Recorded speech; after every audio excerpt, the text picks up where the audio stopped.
guys, I'm Phil Snowden, the fat loss and performance coach here at Meta Evolution Gym in Chatham. Kapow! So welcome along to today's video, all about T.Q.T, okay, and I'll tell you what that is in a sec, but you can probably read it there anyway. So the T.Q.T is basically the other side of the calorie calculation, if you like. In the industry at the moment, I've already mentioned it, there's a bit of a hoo-ha about counting calories, particularly with the help of MyFitnessPal, for instance, where we're counting our calories, and if we can keep under 300 calories of our deficit throughout the day, then we can eat another chocolate bar as long as we keep it within our calorie range. All to do with the law of thermodynamics, which is the energy in equals energy out balance. And yes, by all means, you do need to create a calorific deficit throughout the week if you are looking to reduce body fat, without question. But that shouldn't excuse the quality of food that we should be consuming as well. If we're looking to improve our energy, if we're looking to increase the quality of our skin, cut down symptoms of illness like diabetes, heart disease, cancers, etc., we really need to be thinking about the healthier options and alternatives.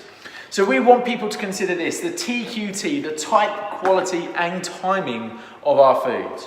So the type of foods then will be in association with our proteins, fats and carbohydrates, and then watch on which portion sizes we are having those in. Then we need to make sure that we consume the right amount for our body type, whether it be a circle, rectangle or triangle shape.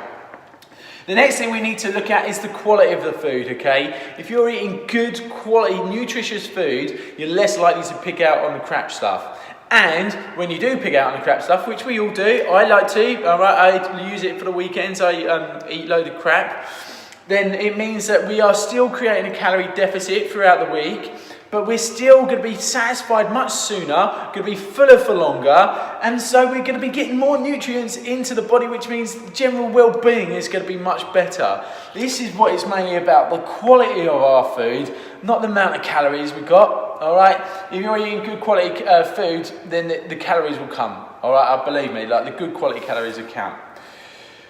The timing of our foods, you may have heard of the workout window, and where you should eat your proteins, fats and carbs before, after training, what have you. There's no significant evidence out there to prove that eating your carbohydrates after training is necessarily going to help you reduce any more body fat than whether you consume it before. In fact, you can still lose weight consuming carbohydrates either side and fats either side of your training program. However, we do get people to consume more carbohydrates post-training because that's when you're going to crave them the most, okay? So your blood sugar level is going to be low, so glucose obviously is sugar, you get more sugar from carbohydrates, duh. So that's where you're going to get that satiety from by consuming more carbohydrates after training once your blood sugar levels are low. Now, going back to this quality stuff, can you tell I've got a big thing about quality and not calories? We want to start going back to looking at how much sugar's in stuff.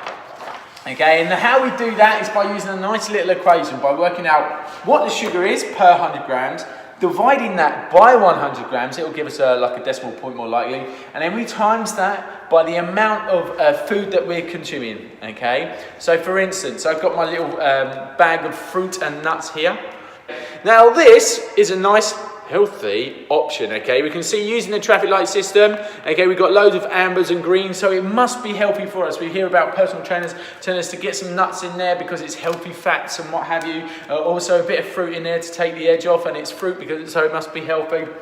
And so if we turn that around, we can look at how much sugar's in there, okay? So for instance, per 100 grams, there's 52.7 grams of sugar, okay? So if I was to write 52.7 grams, okay, of sugar in there at the moment, and I divide that by 100, that will give me something like 0.052, okay? Now, I want to times that by the amount that I'm going to eat. So that's 110 grams, okay, which is the total amount of packet, because that's probably what I'm going to eat. And that will give me the total amount of sugar, okay? So it works out at about 57.7 or something like that, 57.7 grams, okay, but if we round that up to like, 58 grams, I'm like doing my Carol Vorderman thing here at the moment. I've actually rehearsed this, so I haven't done these calculations in my head. Sorry to spoil the magic there. But then I will divide that by 5. Now the reason I'm dividing that by 5 is a teaspoon of sugar is equal to 1 5 grams, big one, okay? 5 grams, so 5 grams equals 1 teaspoon of sugar.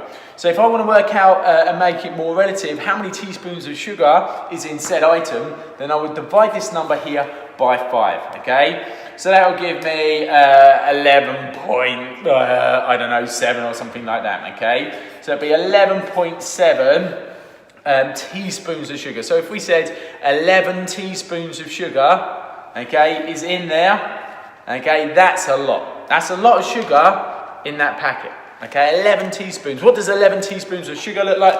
Hold on. That's 11 teaspoons of sugar in there. That's how much sugar is in here, okay? So just because it's got loads of green and yellow, meaning go ahead and eat it, I'm healthy, don't mean diddly. The traffic light system don't mean diddly, okay? So there you go, guys. Here we go. Reiterate. TQT, type, quality, timing. Working out how much sugar you've got in a product. You literally take amount of sugar per 100 grams, divide that by 100, times that by the amount consumed. Go forwards and turn yourselves into nutrition ninjas and be boring and tell people how much sugar they're consuming. Cheerio, keep it real.